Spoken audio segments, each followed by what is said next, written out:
In this video, I want to share with you some big improvements that we've made to both the floating bar and to the circular countdowns. So let's start with the floating bar.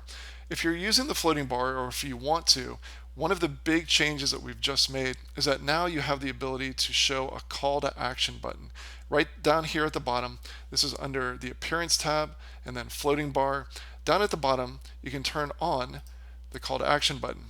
And now you have the ability to very easily put specific text into the call to action, choose what URL you want to put into the call to action, so when they click the link, that's where they go. Control whether that happens in the same tab or a new tab.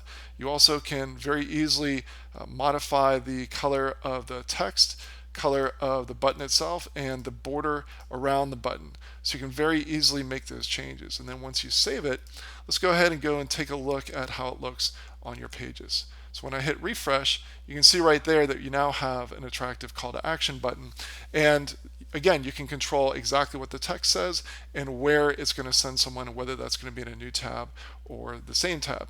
The other big change you can see on the screen is that if you're using circular countdowns on your pages, we've dramatically improved how it looks by making it much more mobile responsive. As you can see, when I adjust the size of the screen, now the circular countdown looks great no matter what size screen, what size device your page is being viewed on.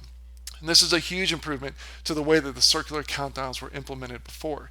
Now, a big tip, if you're already using circular countdowns in your campaigns, go to the pages where you have the circular countdown and take a look. Make sure that you're happy with the height and the width. If you want to adjust that, let's say that you want to make this inline one smaller. What you would do, we'll link to the code that we'll link to an article that has the copy and paste code, but you just add a little bit of extra code to the div where you've got the countdown.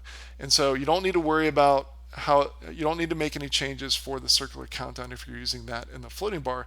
But for the inline, if you want to reduce the size, we're going to give you the copy and paste code to use. So when I hit refresh, you can see that it automatically adjusts it right there. And if I want to make some more modifications, it's very easy to control exactly how large that looks on your page. So it's very simple and easy to use. And again, we'll give you the copy and paste code to be able to add that to your page so that you can control exactly how large the circular countdowns look. But the great news is that no matter what device you're using, what device your pages are being viewed on, the circular countdowns are going to adjust automatically and look great in whatever page dimensions are being used. So that's it. Two very big new updates. We hope that you love them, and thank you so much for being a Deadline Funnel client.